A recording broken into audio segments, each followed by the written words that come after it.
If you're watching this, there's a decent chance something hard just happened in your life. And now, on top of everything else, you've somehow become the person responsible for a house.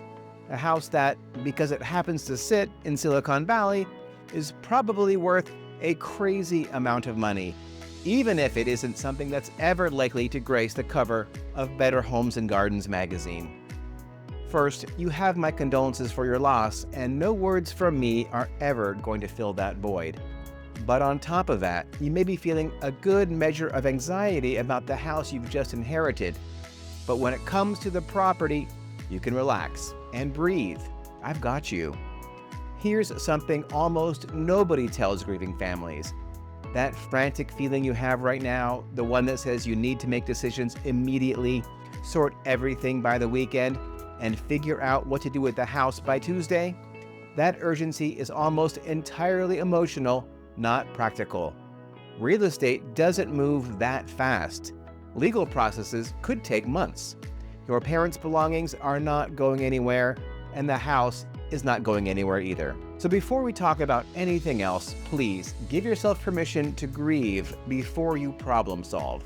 The families I've worked with who navigate this best are almost always the ones who slow down first and act second.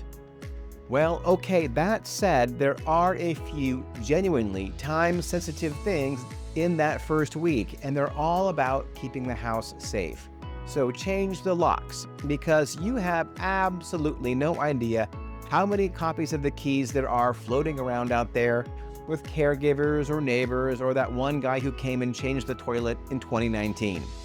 Call the homeowner's insurance company and let them know the house is now unoccupied, because a lot of policies quietly change their terms when no one is living there.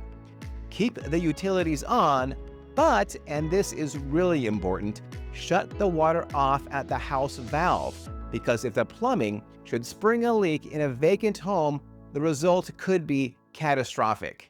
You'll want to contact the post office to forward the mail and track down the important documents like the deed, trust documents, will, tax bills, that kind of thing. Now that's your first week. It's not glamorous, but it matters. And here's the step that most families completely skip, and it's one of the most important ones. You need to understand how the house is legally titled. I know, this sounds like the world's most boring sentence, but stay with me, because this is one detail that determines almost everything that happens next.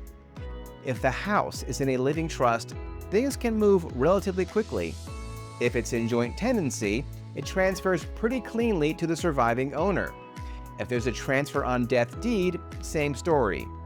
But if the house is held in your parents' name alone with no trust and no transfer on death deed, you're probably looking at probate, which in California can take anywhere from 9 months to 2 years. A quick title report from a title company answers this question, and it's one of the first things I help families pull together once we've decided to work together. Now let me tell you about the single most valuable thing in the entire US tax code that almost nobody understands properly. It's called the stepped-up basis, and it is the reason you should not panic about capital gains tax the way that some families do. Picture this. Your parents bought their house in 1973 for $95,000. Today, it's worth $2.4 million. If they had sold it themselves prior to passing away, they'd have been looking at a capital gains tax bill that could make you weep. But when you inherit it, the IRS essentially resets the cost basis to whatever the house is worth on the date of death. If you sell it promptly at that value, your capital gains are roughly zero. All that appreciation, decades of it, tax-free in your hands. It's not a loophole, and there's nothing shady about it. It's just how the tax code works, and it's the reason selling an inherited home often generates far less tax than families expect walking into this.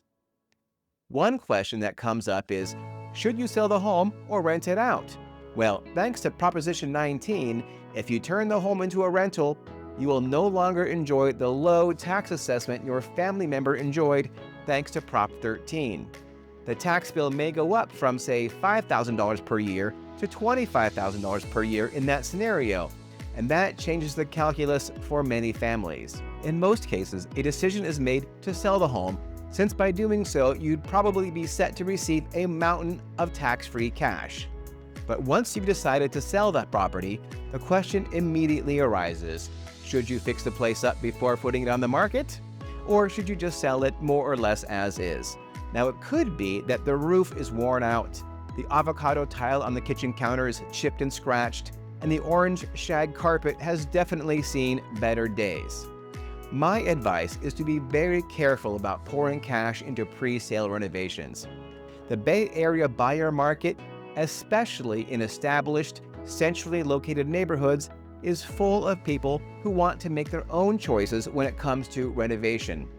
Selling as is usually the smarter call, because study after study shows that major pre-sale renovations typically lose money rather than make money.